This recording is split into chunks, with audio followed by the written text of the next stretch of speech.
Máy bay Trung Quốc, máy bay Trung Quốc.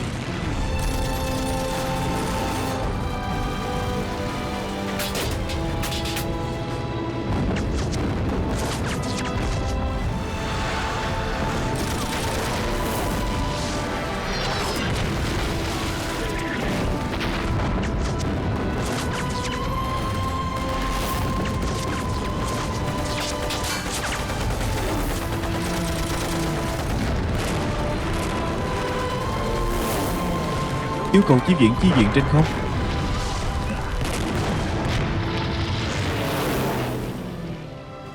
Trường lĩnh dẫn 5 chiếc HOA-3 đến hỗ trợ Sơn Tây.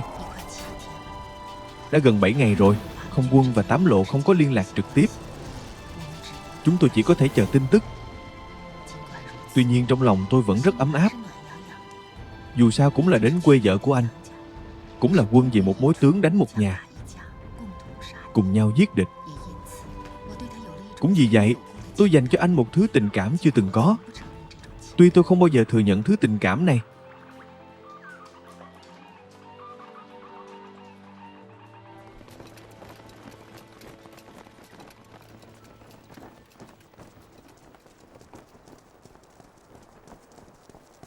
Trung đội trưởng, anh nhìn xem, ở đây còn cả chỗ này.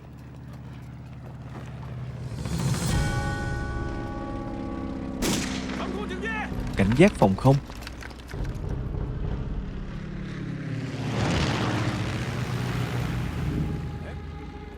Hình như là máy bay của quân ta. Trung đội trưởng, phía sau còn có mấy chiếc máy bay của quân Nhật. Tất cả nhắm bắn. Mang.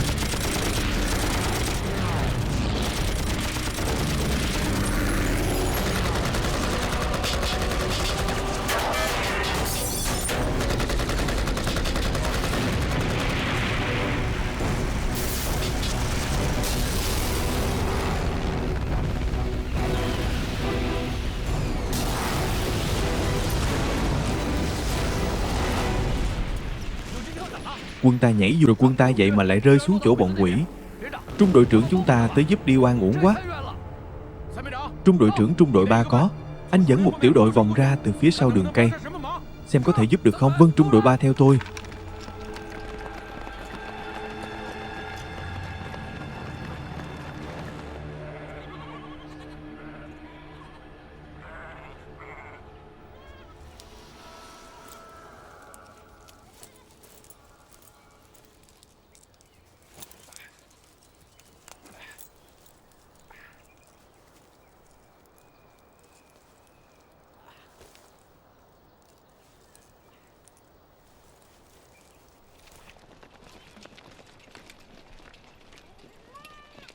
Tìm thấy chỗ đó chưa?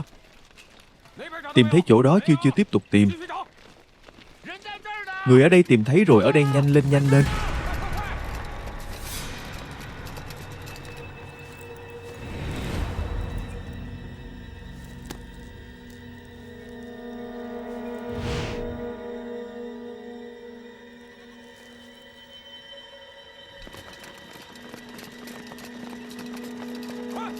Nhanh lên.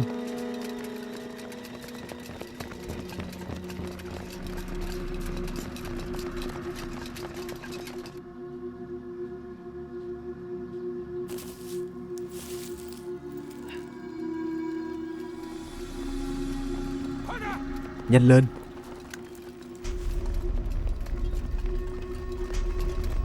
Kia rồi, bao vây lại, nhanh lên.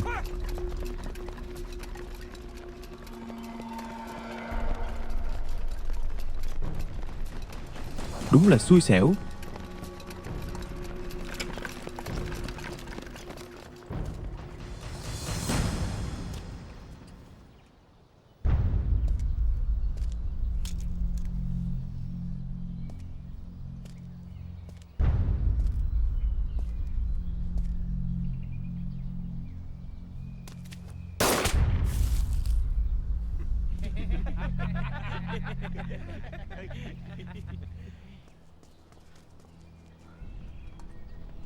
Nhanh lên, đuổi theo, nhanh lên.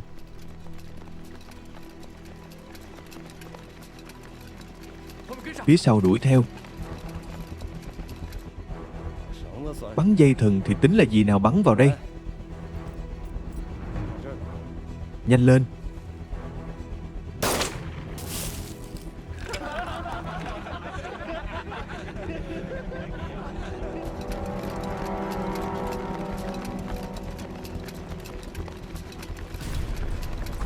Nhanh lên, đuổi theo nhanh lên. Ông đây chính là không quân, bắn vào đây. Nổi giận rồi.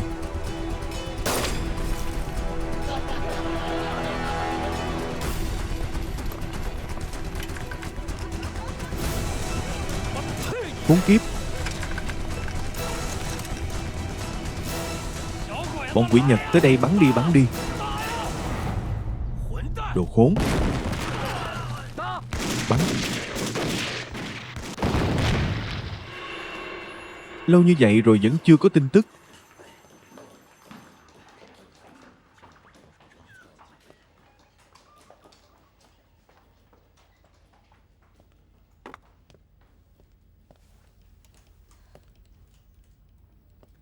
Sao vậy?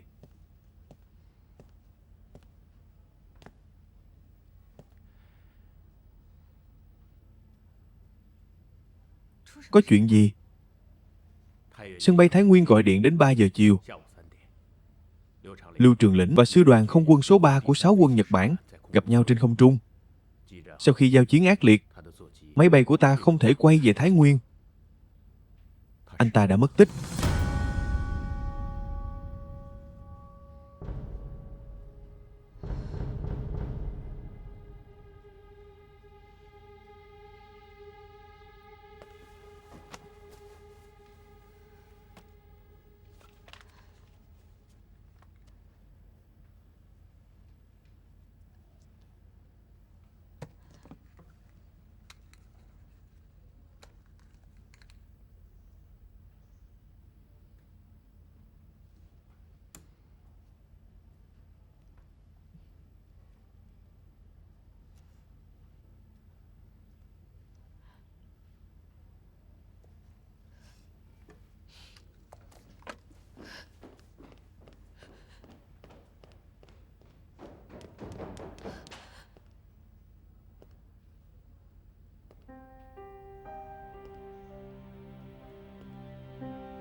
Anh bạn chúng tôi là Tám Lộ chúng tôi tới cứu anh. Cảm ơn anh em, không có gì. Anh bạn. Trung đội trưởng bạn, anh bạn.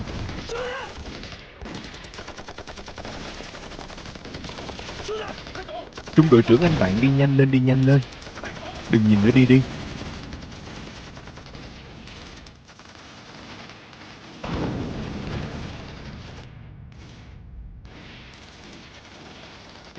Đừng nhìn nữa, đi đi nhanh lên, đi đi.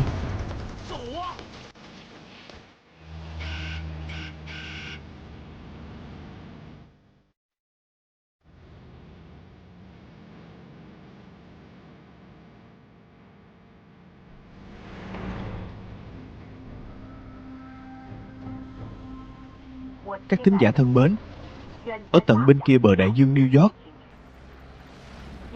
ngay lúc tôi đang nói chuyện với các bạn trên đài phát thanh, hàng loạt máy bay ném bom của Nhật Bản tùy ý bay qua bầu trời thủ đô của chúng tôi, gieo rắc cái chết.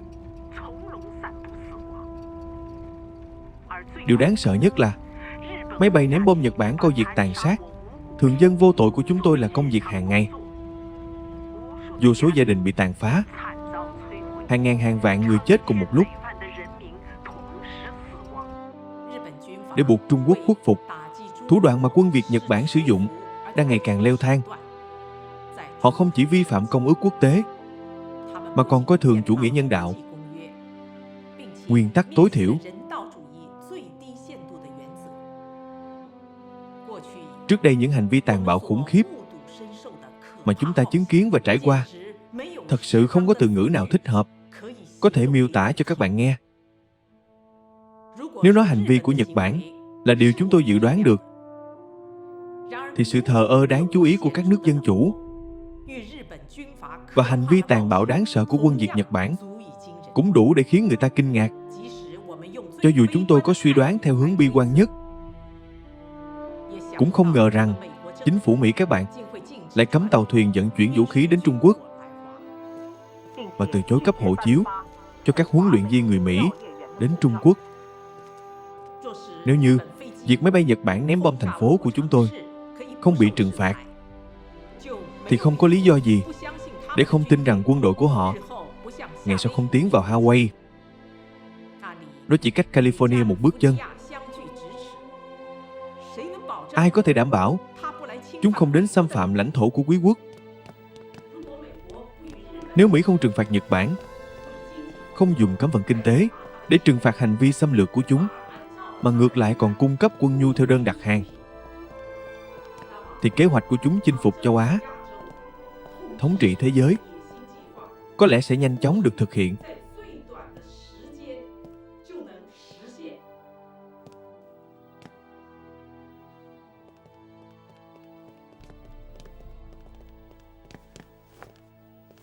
Claire ngồi đi phu nhân.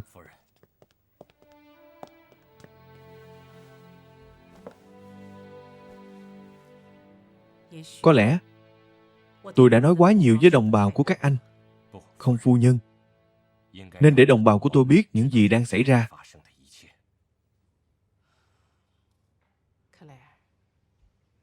Có lẽ đã biết, Tập đoàn Quân 10 Nhật Bản tổng cộng 4 sư đoàn đã tăng diện cho bờ biển của chúng tôi. Vâng, tôi đã nghe qua. Tôi còn nghe nói đến chuyện khiến tôi lo lắng nhất. Có lẽ họ sẽ đổ bộ lên phía sau 70 vạn quân phòng thủ của Trung Quốc chúng ta. Cho nên tôi muốn nhờ anh giúp. Hiện giờ ở Nam Kinh, chúng tôi không còn máy bay nào có thể tác chiến. Chỉ có chiếc máy bay đại bàng của anh thôi. Từ hôm nay anh hãy lái máy bay, bay đến đó xem mỗi ngày, xác định rõ điểm đổ bộ của họ. Không vấn đề gì thưa phu nhân, tôi có thể làm được. Nhưng mà tôi biết việc này đối với anh rất nguy hiểm.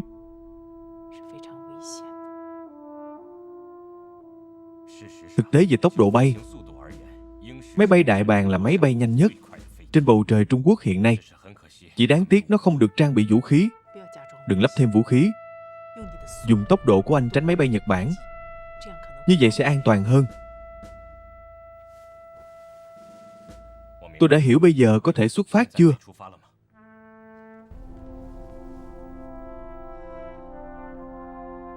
Nhờ vào anh thượng tá của tôi.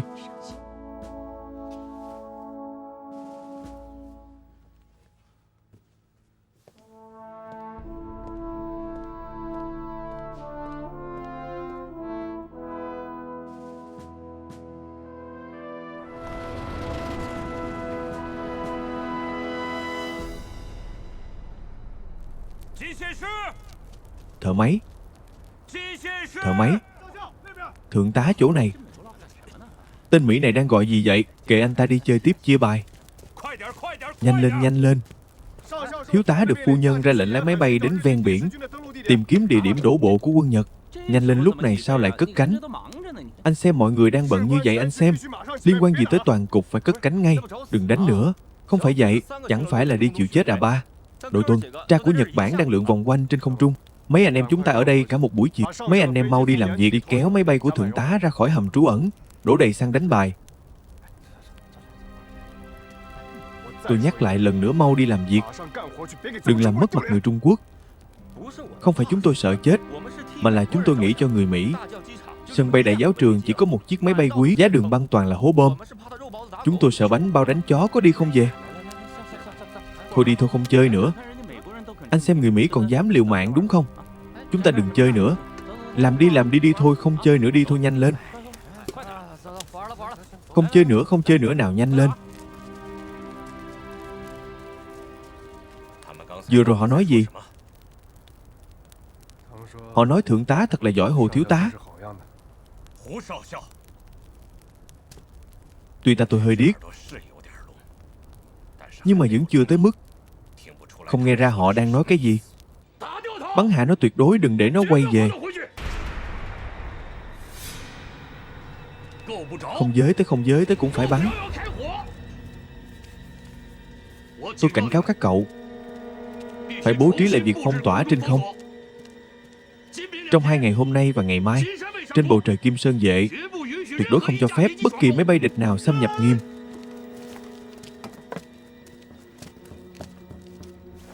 Tư lệnh, ngồi đi.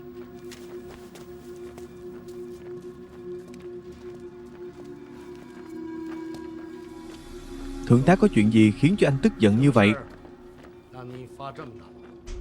Tư lệnh,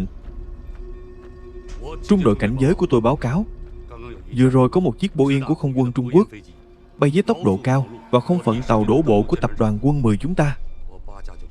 8 chiếc 96 của chúng tôi không thể chặn lại. Chiếc Boeing đó bay về hướng Nam Kinh. Sợ rằng đó là máy bay trinh sát của quân địch. Tôi lo lắng điểm đổ bộ của tập đoàn quân 10 chúng ta đã bị người Trung Quốc nắm được. Thôi được rồi, đã chạy mất rồi thì cứ để nó chạy mất.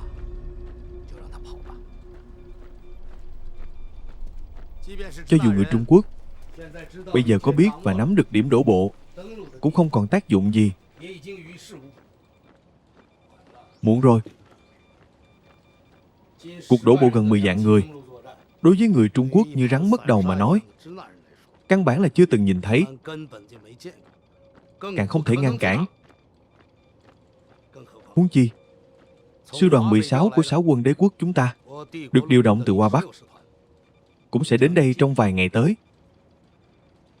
Có thể nói, thắng bại trên chiến trường Hộ Tùng đã được định đoạt. Nhưng mà, đến thời điểm hiện tại, điều khiến tôi lo lắng nhất vẫn là thượng tá anh đây. Một hạ ngu dốt. Không biết có gì khiến cho tư lệnh phải lo lắng. Xin chỉ thị, một khi tập đoàn quân 10 đổ bộ, mũi tấn công của họ tuyệt đối không thể chỉ giới hạn ở Thượng Hải. Thủ đô Nam Kinh của Trung Quốc cũng chắc chắn nằm trong đường tấn công của họ. Còn nữa, dưới sự tấn công mạnh mẽ của hải quân đế quốc chúng ta, không quân Trung Quốc 7 bại thảm hại đã cận kề.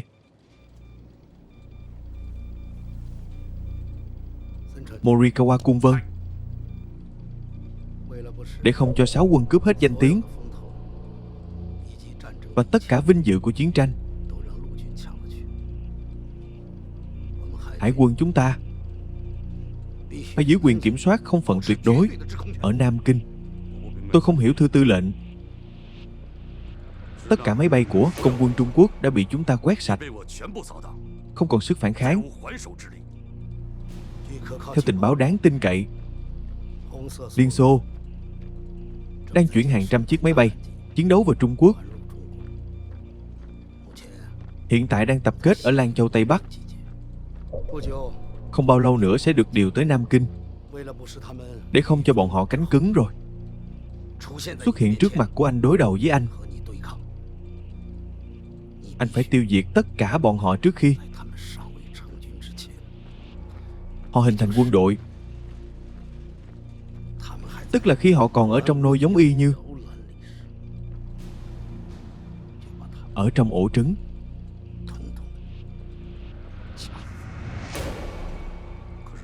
Nhưng mà thưa tư lệnh, Hải quân đánh úp Tây Bắc chỉ có 2 phi đội máy bay ném bom chiến lược tầm xa. Một là phi đội Canoa, một là phi đội Hisea Raju. Tốt. Điều động phi đội Can Uy đóng quân ở sân bay Nam Viên Bắc Bình ngay hôm nay, chờ lệnh tấn công bất chấp mọi giá. Nhất định phải tiêu diệt toàn bộ số máy bay mà Liên Xô viện trợ cho Trung Quốc trên mặt đất.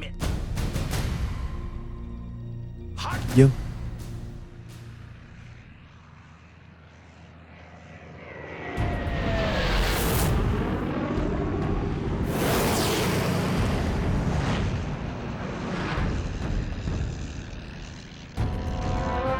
Phi công của chúng tôi gọi 10 năm là chim Hoàng Anh, 16 là chim én.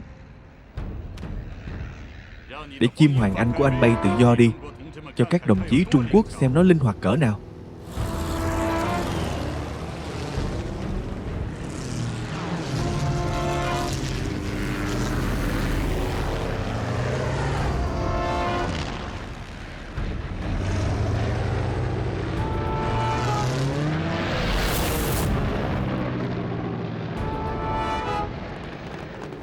Để chim én của anh bay hết tốc lực đi. Lưu Chấp Cao Phu đoàn trưởng, anh nhìn xem góc bay của chiếc máy bay này, chim én của trung đoàn thận vệ đỏ chúng ta, và tốc độ hoàn toàn vượt xa 96.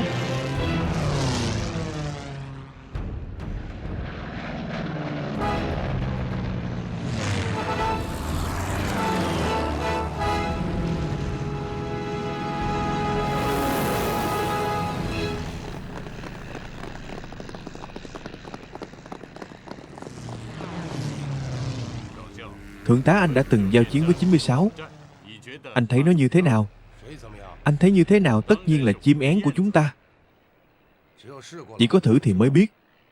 Rất tiếc, phải đợi hơn 1 tháng nữa thì mới có kết quả không? Tôi nghĩ chắc là sẽ sớm có kết quả thôi. Phó tư lệnh, tôi có thể thử chứ? Không.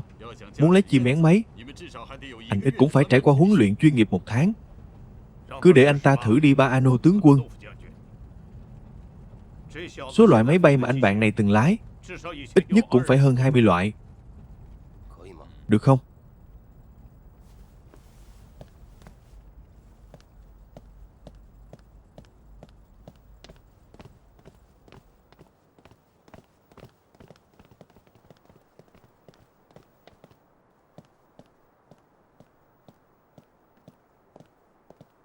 Đồng chí chính quyền, phi công, Trung Quốc không quen thuộc với máy bay của chúng. Thẩm quyền của tôi một Hoa Tiêu Chính chỉ giới hạn trong việc lãnh đạo công dân Liên Xô. Ông ít nhất cũng nên để anh ta xem qua chính sách hướng dẫn bay của 16 cái đã. Chỉ riêng việc làm rõ những công tắc điện đó đã rất khó. Tướng quân, phi công của chúng tôi đã ở trên mặt đất quá lâu. Ông phải hiểu cho họ, cứ để họ thử xem.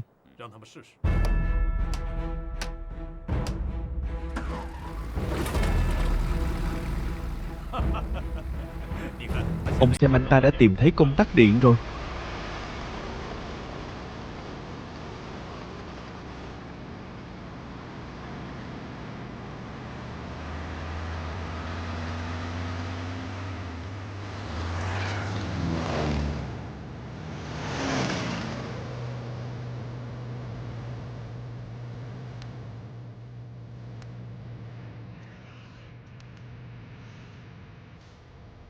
Cao Vân Thiên, tôi nghe đây, xin chỉ thị.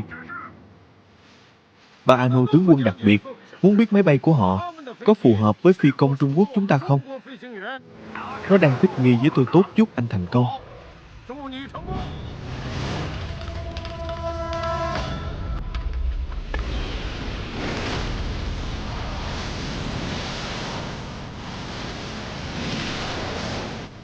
Chú ơi, anh ta lấy chim én của chúng tôi thành một quả bom rồi.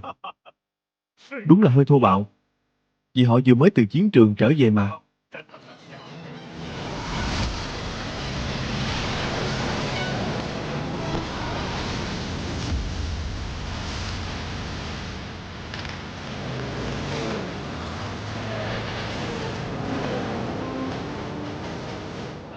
Tuyệt vời quá tốt rồi. Vậy có cần phải huấn luyện 1 tháng nữa hay không? Chúng ta phải bàn bạc lại. Tôi nghe nói vợ cũ của anh là người Nga. Tên là Genevieve, không tên là Galia. Cô ấy là người ở đâu? Người sang Petersburg. Người Leningrad. Tôi cũng là người Leningrad. Các động tác bay của anh rất thiết thực, không hề có chút khoa trương, rất tuyệt. Trước đây chúng tôi cũng bay như vậy. Sau đó bị người Nhật ép tới mức phải làm động tác đơn giản. Thật ra trên không trung đẹp mắt cũng vô dụng thôi. Cuối cùng cũng sẽ bị người ta bắn rơi. Anh không phải đang nói chúng tôi chứ? Tất nhiên là không. Tôi muốn nói là chúng tôi trên không trung không phải là vì đẹp mắt, không phải để biểu diễn mà là để sinh tồn. Anh đã khiến chúng tôi rất bất ngờ, cũng khiến chúng tôi tỉnh táo. Chúng tôi luôn tưởng mấy anh quá yếu. Người Leningrad, tôi rất muốn biết mấy anh nhìn nhận chúng tôi như thế nào. Không sao đâu, tôi sẽ không để bụng. Thật ra về mặt này, Thượng tá Gen là người có trải nghiệm nhất. Ban đầu anh ấy cho rằng không quân Trung Quốc không thể trụ được 3 tuần. Nhưng mà chúng tôi đã làm được. Chúng tôi biết tên người Mỹ đó chẳng qua chỉ là một khán giả tư sản. Chúng tôi khác với anh ta. Chúng tôi đến đây để trực tiếp chiến đấu với quân xâm lược. Chúng tôi để ý thấy trên không trung anh luôn luôn cơ động trên mặt phẳng thẳng đứng. Có thể cho tôi biết lý do không? Máy bay chiến đấu trên tàu sân bay loại 96 của Nhật Bản rất mạnh về khả năng cơ động trên mặt phẳng. Còn 16 của mấy anh chỉ có thể tìm kiếm cơ hội trên mặt phẳng thẳng đứng. Xem ra chúng ta thật sự phải hợp tác tốt. Thượng tá, anh và người vợ cũ Nga của anh đã ly hôn vì sao? Là do tình cảm không hợp à? Nói thật, tình cảm của chúng tôi rất tốt. Cô ấy là người Nga da trắng. Cách mạng tháng 10 của mấy anh đã đẩy cô ấy đến Trung Quốc. Sau này chúng tôi kết hôn và có 2 con. Một ngày nọ, ủy viên trưởng ra lệnh cho tất cả phi công không được kết hôn với người nước ngoài. Galia không nỡ để tôi từ bỏ công việc, nên đã đau lòng rời xa tôi. Người vợ hiện tại của tôi là người Thượng Hải. Sống ở Nam Kinh là như vậy à? Nga trắng cách gọi này rất thú vị. Tương phản với nước Nga đỏ, Trung đoàn không quân cận vệ đỏ. Thượng tá, thế giới này không thể phân biệt đơn giản bằng màu sắc, cũng không thể phân biệt bằng chủng tộc và quốc tịch. Đúng không? Anh có thể gọi tôi là Phi ca. Bạn tốt của tôi đều gọi như vậy.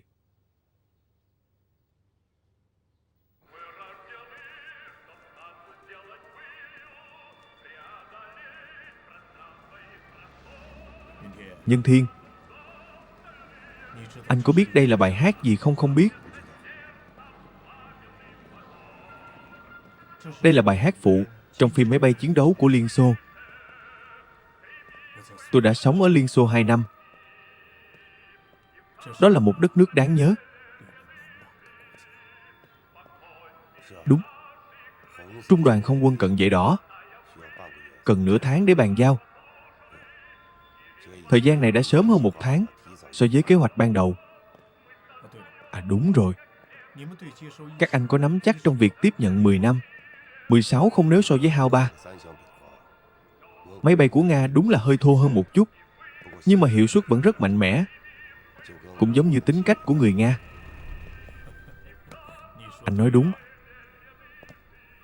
Người thiết kế 2 loại máy bay này là một người tên là... Ông ta thiết kế chúng trong tù. Trong tù à? Đúng. Chiếc máy bay đầu tiên mà Von Ikabov thiết kế trong buổi bay thử đã không may rơi xuống đất. Stalin đã không hề khách sáo mà nhốt ông ta vào tù. Lạ thật, chưa đầy 1 năm, ông ta đã thiết kế ra mẫu máy bay tiên kích tuyệt vời nhất. Stalin lập tức thả ông ta ra. Cũng chính từ mẫu máy bay đó mà 10 năm 16 ra đời. Đây là những mẫu máy bay tốt nhất hiện nay, đi trước phương Tây vài năm. Nói như vậy, thiên tài đôi khi cũng cần phải trưởng thành trong áp lực. Từng vì say rượu mà quốc ngựa quý, chỉ sợ tình nhiều làm khổ người đẹp. Vua chúa dùng người, từ xưa đến nay đều là như vậy.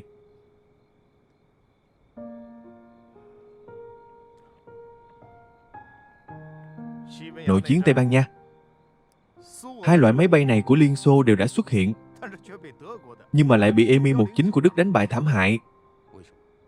Tại sao?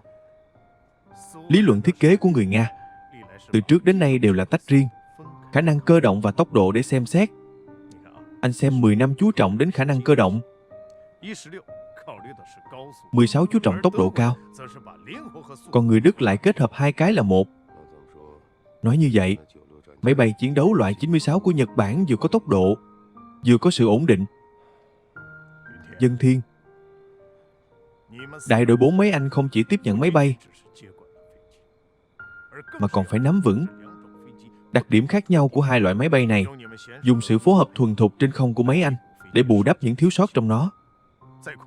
Trên không, dùng sự kết hợp hoàn hảo trên không của mấy anh để cùng nhau chống lại loại 96. Hiểu rồi. Phó tư lệnh bên Trường Lĩnh vẫn chưa có tin tức à? Có tin rồi.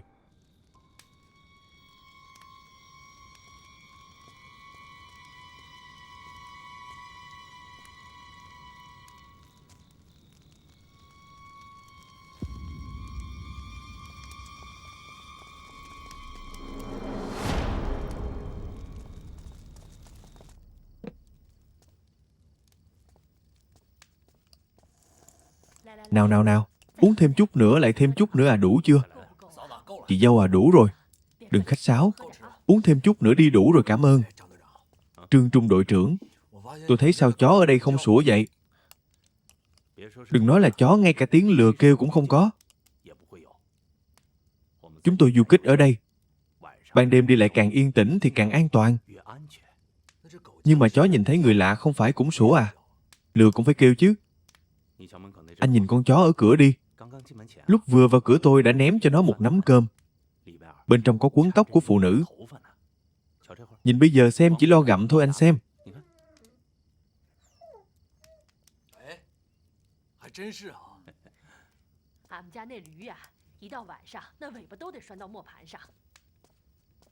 Tại sao vậy? Anh không thấy lúc lừa kêu đều phải giãnh đuôi lên hay sao? Nếu anh buộc đuôi nó lại, nó sẽ không kêu nữa.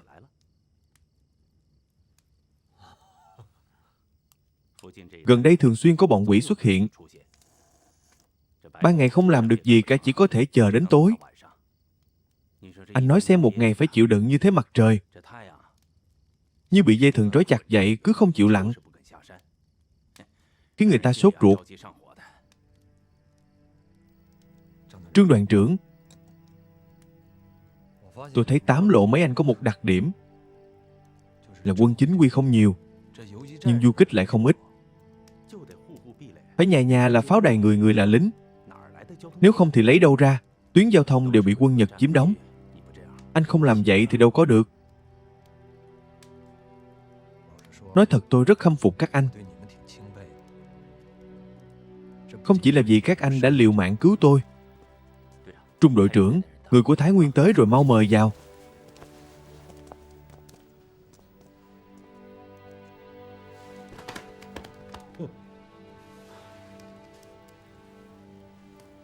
Cảm ơn nên làm. Cậu khiến anh em chúng tôi ở Nam Kinh nhớ chết mất, để trạm trưởng Phan ở Nam Kinh đích thân đến đón. Thật không dám nhận. Nhận được điện báo của bác Lộ, chu trưởng quan đã vui mừng tới phá khóc, không nói với ai, ra lệnh cho tôi đến đón ngay lập tức. Bây giờ không giống như trước, đường này không dễ đi đâu. À phải,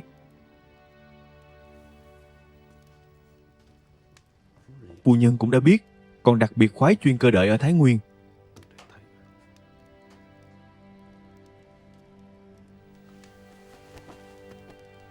Cảm ơn lão Phan.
Alo, vâng, đúng ở đây. Từ đây đi thẳng vào bộ trưởng điện thoại của phu nhân. Phu nhân à, vâng. Chào buổi trưa, phu nhân viện trưởng không có ở đây. Bà hỏi bên Trần tổng trưởng xem sao cái gì Kim Sơn Vệ. Không thể nào. Đến giờ chúng tôi chưa nhận được bất kỳ báo cáo nào. Được rồi, tôi sẽ kiểm tra ngay.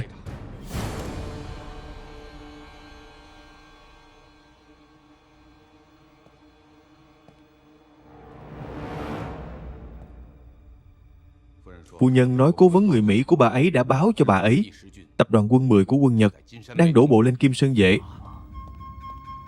Chỗ này.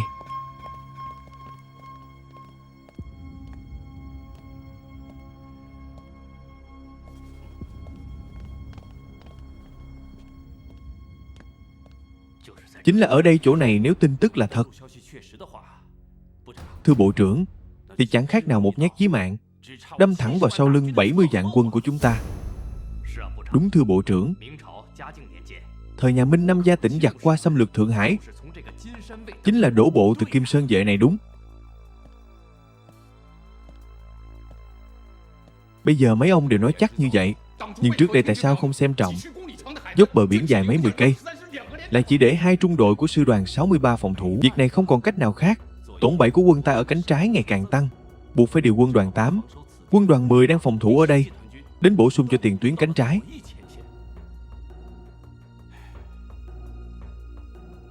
Hệ thống chỉ huy của quân ta chồng chất, không có ai lo cho đại cuộc.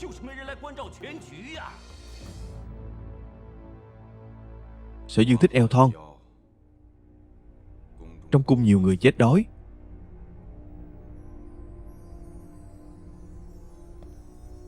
Nguyễn viên trưởng của chúng ta chính là người như vậy. Đâu còn cách nào khác.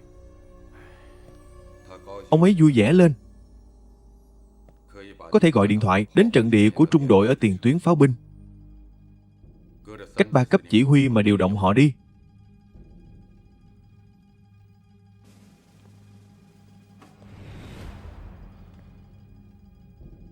Anh có thể làm gì được?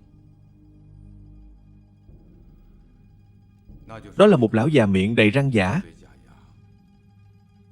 nhưng rất chân thành.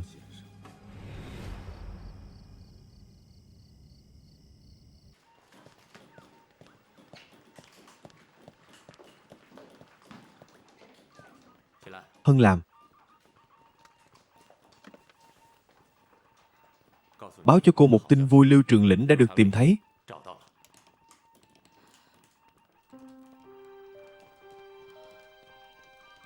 Cho cô nghỉ nửa ngày đi đón anh ấy đi.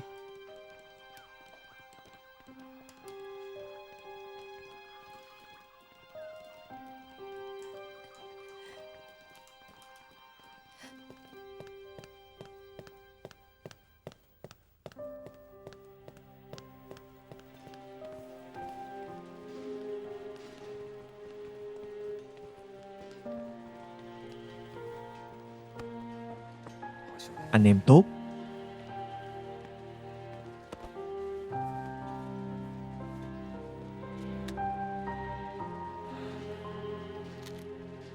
Đi đi, cô ấy cũng đến rồi. Đừng đối xử với người ta như vậy. Cô ấy cũng vì anh mà tiều tụy rất nhiều.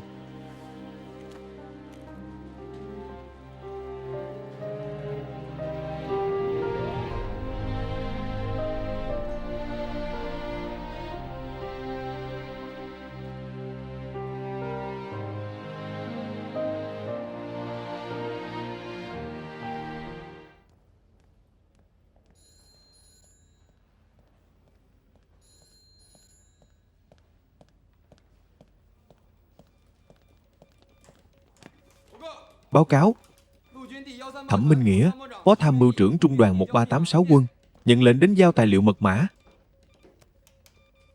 Cảm ơn anh Phó Tham mưu trưởng Thẩm. Tôi thay mặt không quân, cảm ơn sự ủng hộ của mấy anh em 6 quân.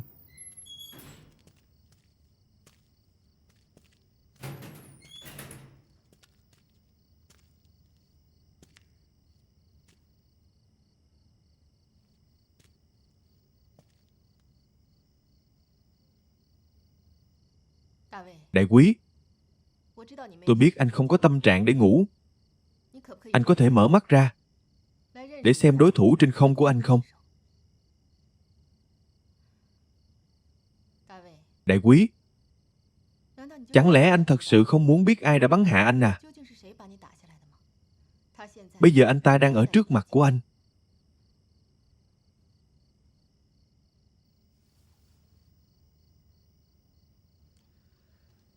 Chào anh đại quý người Trung Quốc à.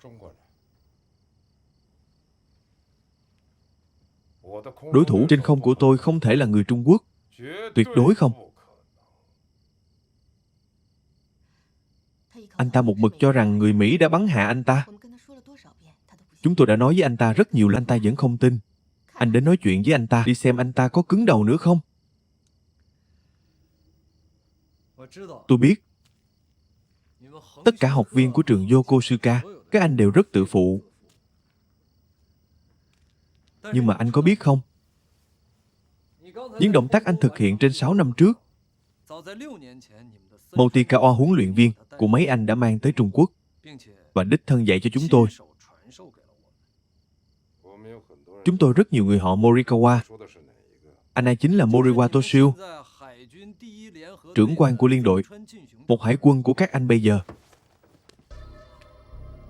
Ý anh là Moriwa trưởng quan từng dạy cho anh à?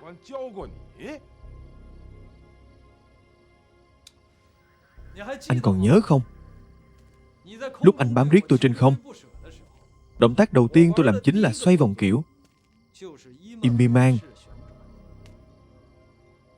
Vâng. Tôi rất ngạc nhiên. Làm sao phi công Trung Quốc có thể làm được động tác độc quyền của Mỹ mà còn có thể thuần thục như vậy? Sau khi tôi hoàn thành động tác Imbiman, lúc tôi quay đầu trên không, anh cũng đã thực hiện một động tác tương ứng. Nhưng mà anh chỉ làm một nửa, đột nhiên lại đổi sang bổ nhào, thẳng đứng theo hình xoắn ốc. Tôi muốn biết sao anh lại thay đổi quyết định.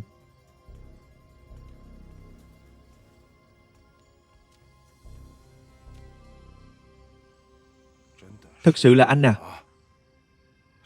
Thật sự là anh à? Nhục nhã.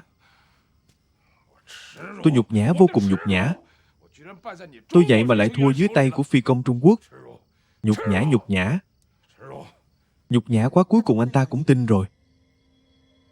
Khó khăn lắm đấy đại quý. Tôi biết. Anh là phi công giỏi nhất của Nhật Bản. Lái cũng là máy bay tiên tiến nhất của Nhật Bản. Nhưng mà anh có biết không? Tôi để ý đến anh không phải chỉ là 1-2 ngày để buộc anh hạ cánh. Chúng tôi thậm chí đã hy sinh một người anh em. Là anh ấy đã giúp thu hút phi đội của mấy anh, mới giúp chúng tôi có cơ hội đối đầu 1 chọi 1. Mục đích duy nhất của tôi là làm cho anh hết xăng. Nhưng chúng tôi vẫn còn giữ được vinh dự của Hải quân Nhật Bản. Cuối cùng cũng đã bắn rơi phi công ác vũ, bài của mấy anh không quân số 1. Thần chiến tranh của không quân Trung Quốc, mấy anh Cao Vân Thiên. Đại quý, tôi e rằng đã làm cho anh bẫy giọng. Vì Cao Vân Thiên căn bản không ở trên số 1. Tôi mong anh ghi nhớ tên của một phi công khác. Nghịch Cương. Cậu ấy lấy không quân số 1. Tuy cậu ấy không phải là Cao Vân Thiên, nhưng cho dù là tinh thần hay khí phách, cậu ấy đều xứng đáng với chiếc máy bay vinh quang này. Anh nói là Cao Vân Thiên không ở trên máy bay sao? Tìm cơ hội, tôi sẽ để mấy anh gặp nhau.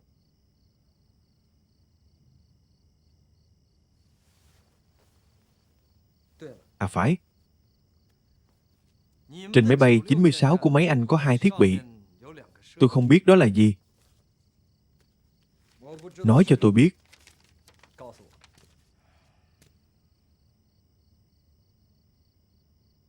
Bên trái là thiết bị dẫn đường trên biển.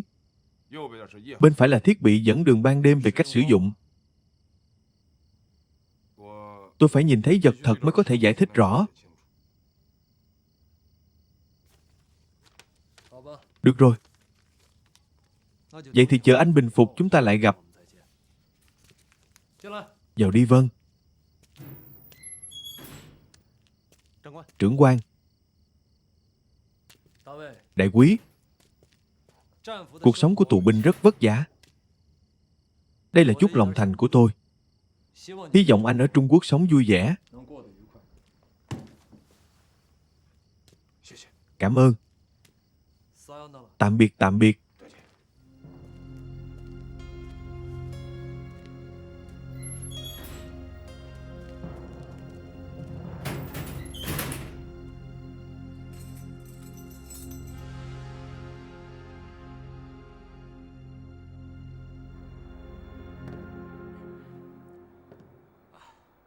Thưa tư lệnh, tôi vừa xem kỹ rồi.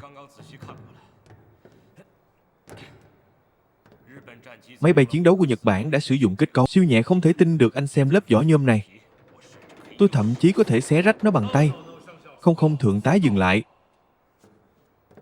Có thể buộc chiếc 96 này hạ cánh nguyên vẹn. Có thể nói là chiến thắng của chiến thuật, là kết tinh trí tuệ của chúng ta. Thượng tá đừng xé nó. Tư lệnh, tôi nghĩ anh đã hiểu lầm. Ý tôi là máy bay của mấy anh, về độ chắc chắn thì chắc chắn hơn thứ này. Cho nên máy bay mà phi công mấy anh lái, cho dù có trúng đạn bốc cháy, vẫn có khả năng đâm vào máy bay địch. Chiến thuật va chạm tôi không thể khuyến khích, vì phi công của tôi ngày càng ít đi. Tư lệnh, điều tôi thật sự muốn nói là các kỹ sư Nhật Bản đã như phát điên mà theo đuổi tốc độ và sự linh hoạt của máy bay, không tiếc hy sinh độ chắc chắn của nó. Chúng ta phải nhắm vào điểm yếu này của 96 để lập ra chiến lược đối phó với thượng tá. Anh đã tóm tắt rất hay. Đất nước Nhật Bản nhỏ bé này đã hy sinh toàn bộ lợi ích của người dân, dồn tất tài nguyên vào của mấy chiến tranh điên cuồng này. So với đó, tuy sự kháng cự của chúng ta còn nhiều hạn chế, nhưng nhìn từ góc toàn cục lâu dài, độ chắc chắn vẫn có tiềm năng. Kháng chiến là lâu dài, là bền bỉ. Chỉ cần chúng ta có thể chống đỡ được 1-2 đợt tấn công đầu tiên của nó, tôi tin chắc sẽ có hy vọng chiến thắng. Thượng tá, bây giờ tôi yêu cầu anh phải nhanh chóng hỗ trợ cho thợ máy của chúng ta khôi phục lại chiếc 96 để nó bay lên trời một lần nữa.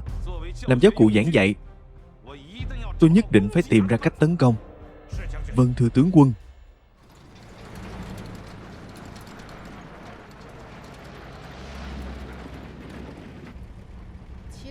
Lạ thật, nhanh tiếng lẫy lần này nhìn thế nào cũng không thấy có khí chất của 4 vị vua không quân. Như thể thấp đi nửa người vậy. Hổ Sa Cơ cũng vẫn là hổ. Kỹ thuật bay trên không của hắn quá giỏi. Nếu hắn không tự cao tự đại, tôi căn bản không thể thắng. Anh gầy đi rồi. Chỉ trong một ngày mà đã đen đi gầy đi. Mệt đấy. 47 phút.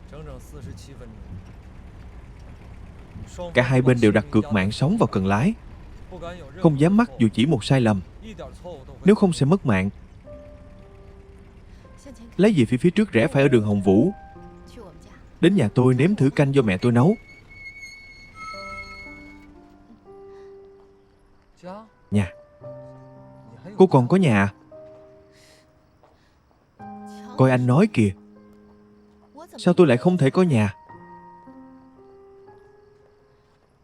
Chiến sự Tô Châu đang căng thẳng.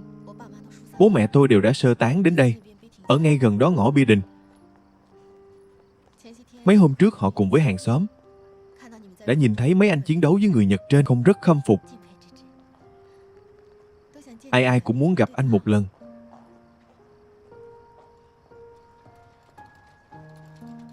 Tôi chưa chuẩn bị gì cả. Ông bà cụ dạy tài chính ở trường học rất cởi mở. Chuẩn bị cái gì? Hôm khác đi, hôm nay muộn quá rồi. À phải, hôm nay tôi đưa cô tới một nơi. Đi đâu đến nơi rồi sẽ biết.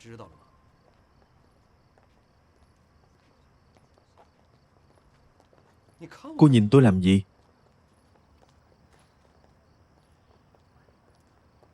Tôi sẽ chỉ đến một lúc thôi.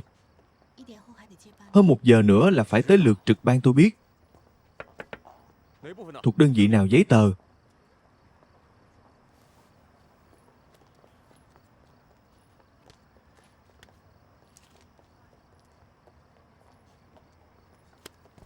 Làm phiền rồi Trung quý.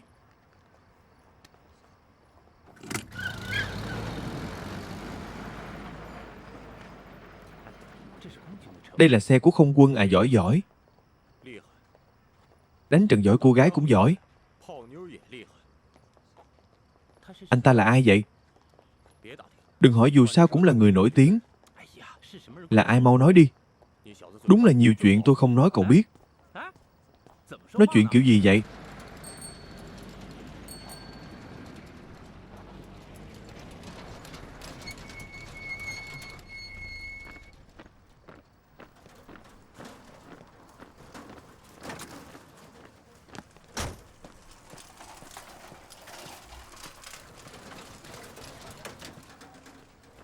Xuống xe đi, đến rồi. Anh giở trò gì vậy? Đến đây làm gì? Vào trong cô sẽ biết.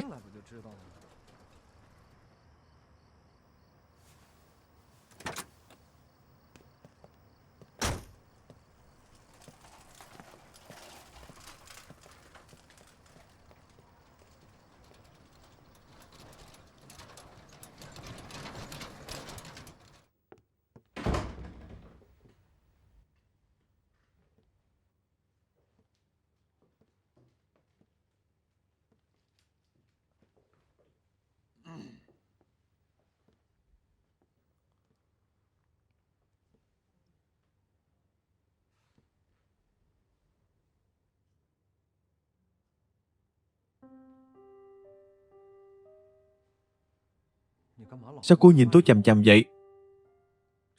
Âm mưu gì đây? Thiệu Bình này bảo anh ta làm đơn giản thôi. Làm gì mà xa hoa vậy Thiệu Bình? Người của đoàn phục vụ à? Anh ta cung cấp dịch vụ này cho mấy anh. Anh ấy rất nhiệt tình, rất tốt bụng. Cũng nhiệt tình quá rồi. Ngay cả chuyện này mà mấy anh cũng thông đồng với nhau.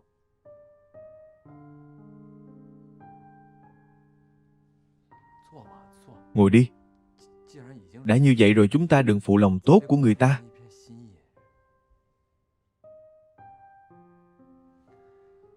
Được rồi, được rồi.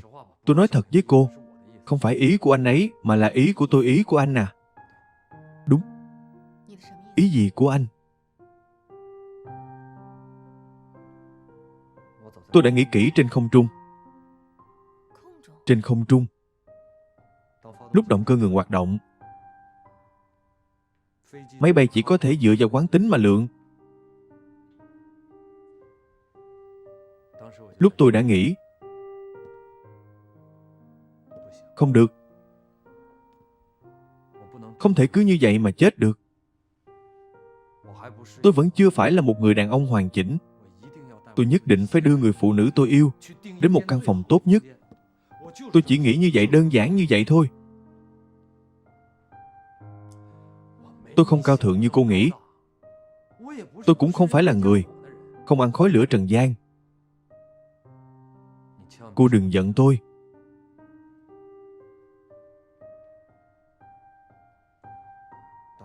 Tất nhiên, chuyện này cô phải tự nguyện. Tôi không ép cô.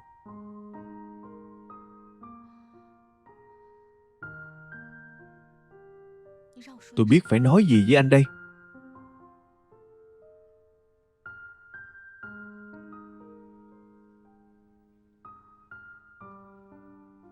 Ngồi xuống đi, cô cứ đứng mãi tôi cảm thấy bất an. Không ngồi đâu. Ngồi xuống tôi mới bất an. Cô bất an cái gì? Tôi đâu có thể ăn thịt cô được, Trường Lĩnh. Nói thật, tôi cũng không mạnh mẽ đến thế.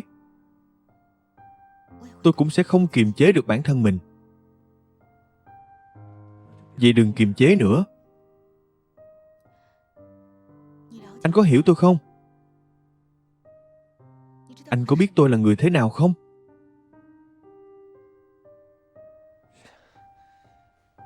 Cái này còn cần phải hiểu thế nào nữa?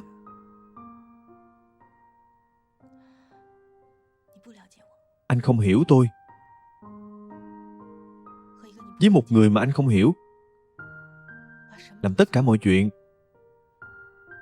như vậy là không có trách nhiệm với bản thân, cũng không có trách nhiệm với người khác. Anh nói xem có đúng không?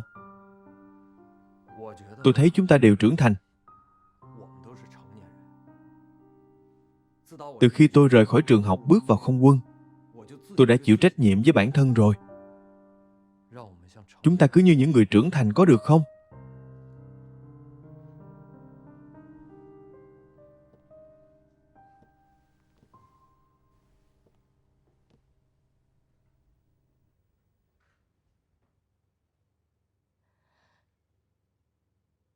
Anh thấy anh trưởng thành rồi à?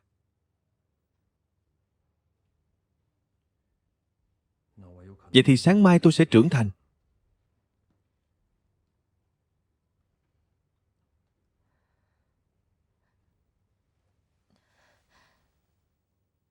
Trường Lĩnh, đừng tiến thêm nữa. Như vậy đã rất tốt rồi. Có thể tâm đầu ý hợp không phải ai cũng làm được. Tôi rất trân trọng những gì đã có với anh. Thật đấy.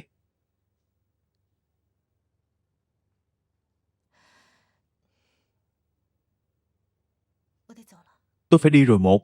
Không tôi còn phải đến lượt trực ban. Cô cứ như thánh nữ vậy, lâu dần người ta sẽ chán cô đấy.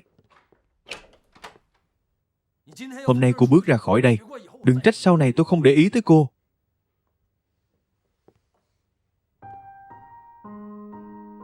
Đừng có giận dỗi như trẻ con. Anh đã là người lớn rồi.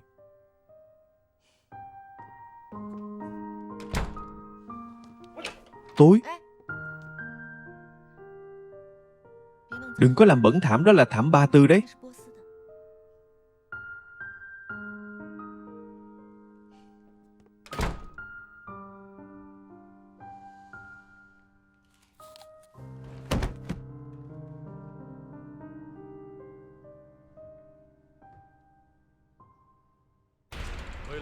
Để triệt để đánh gục ý chí kháng cự của người Trung Quốc,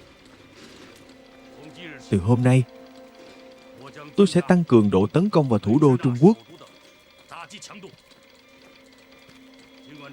Tuy tướng HC không muốn điều động máy bay của tôi, đang hỗ trợ sáu quân về, nhưng mà số máy bay hiện có của tôi hoàn toàn có thể bay hết 2 vòng. Như vậy, thực tế số máy bay chiến đấu của tôi bay trên bầu trời Nam Kinh có thể vượt quá 100 lượt. Tương độ tấn công như vậy là thích hợp nhất đối với cư dân thành phố. Tập trung sử dụng 200T bom và bom cháy, trong vòng vài phút. Ở trung tâm thành phố với bán kính 5 km. Trước tiên là nổ, sau đó là lửa lan rộng.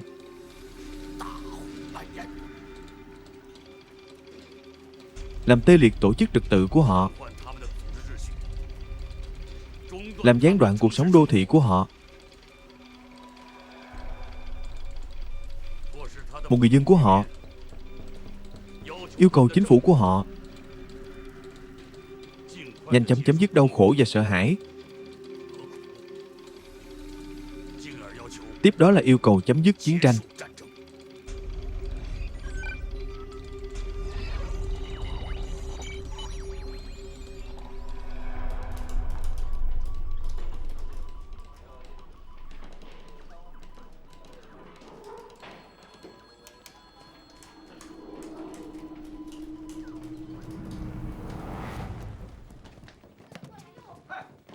Nhộn nhịp quá đi.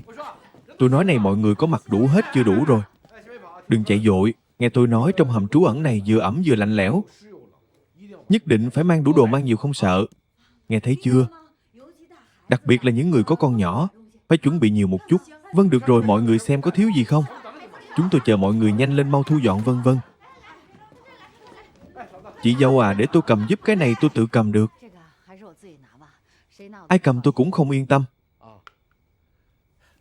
Là trang sức vàng bạc à, trang sức gì chứ? Đây là thư tình của người phụ nữ Nga đó. Hả? Chị dâu à, chị thật tuyệt vời, rất phóng khoáng. Mọi người ở trên tầng nhanh lên. Đi thôi các con. Lấy đồ đạc, chúng ta xuất phát, xe đang chờ. Nào đi thôi, theo mẹ mau lên mang vali đi thôi. Tất cả nhân viên còn lại của không quân trừ phi công đều được cử đến nơi phòng thủ thành phố, hỗ trợ phòng không trên bộ. Văn phòng di dời của chính phủ yêu cầu chúng tôi hỗ trợ tổ chức vận chuyển giao thông địa phương. Họ đang rất cần 60 chiếc xe tải 25T. 60 chiếc xe tải lấy ra được không?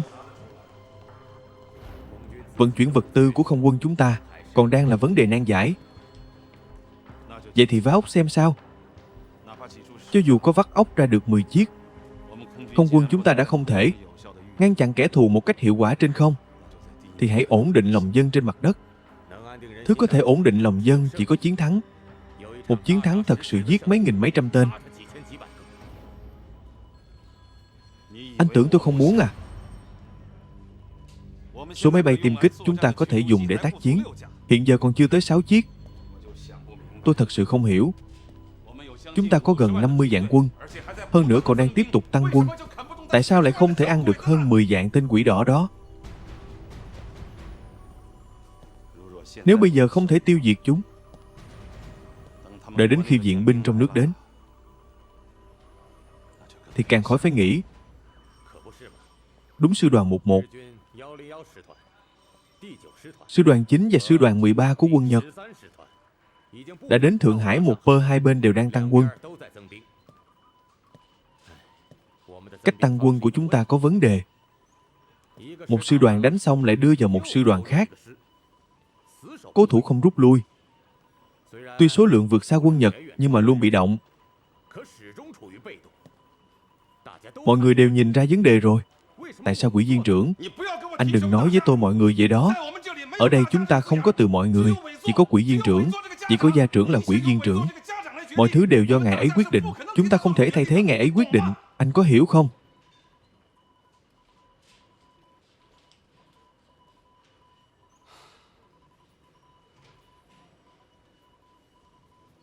Từ bây giờ trở đi, chức năng chính của sở chỉ huy tiền phương chúng ta sẽ từ tác chiến chuyển sang phòng không, giảm thiểu tổn bậy cứu sống sinh mạng. Mạng lưới cảnh báo phòng không của chúng ta phải giống như bản giờ tàu hỏa, dự báo chính xác cho người dân thủ đô vậy. Máy bay địch dám đến xâm phạm. Dân.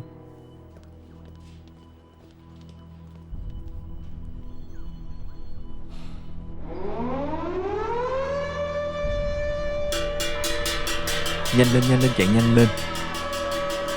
Đi mau lên, mau lên. Mau lên, mau lên.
Cuộc thảm sát trên không ở Nam Kinh của không quân Nhật Bản đã lên đến đỉnh điểm vào 25/9.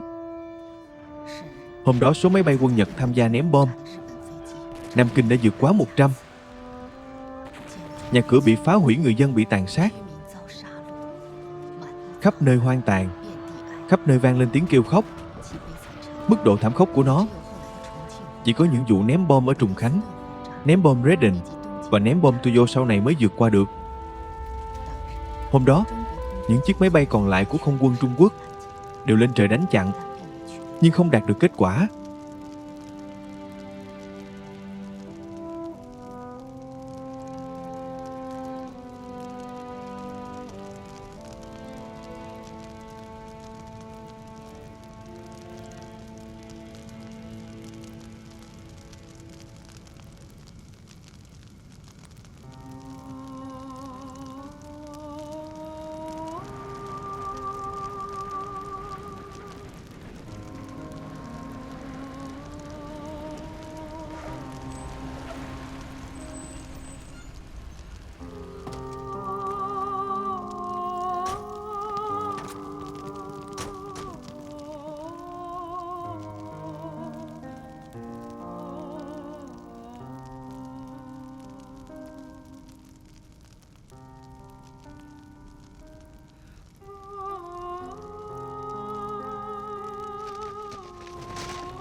Gọi điện cho Tổng hội từ thiện.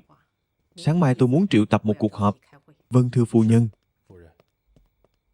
Bà xem cái này đi, có lẽ sẽ dễ chịu hơn.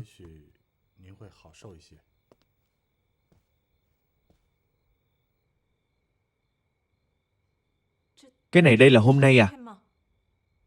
Chính là hôm nay ở Bình Hình Quan.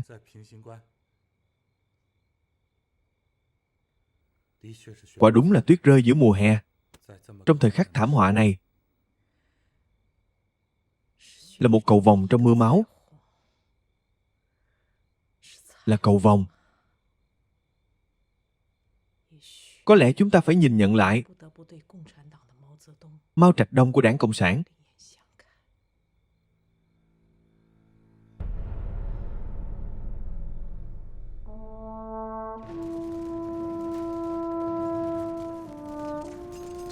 Ngay trong ngày Nam Kinh bị ném bom dữ dội nhất trong lịch sử, từ chiến trường Hoa Bắc đã truyền đến tin tức này, khiến người ta phấn chấn. Sư đoàn 158 lộ quân do Đảng Cộng sản Trung Quốc lãnh đạo đã lập nên chiến thắng Bình Hình Quan lịch sử. Tin tức về chiến thắng này đã cổ vũ mạnh mẽ người Trung Quốc đang ở trong cơn đại nạn, cũng mang đến sự an ủi cho Nam Kinh quan tàn. Đặc biệt là đối với tôi càng thêm quý giá, vì nó đến từ những đồng chí thân yêu của tôi.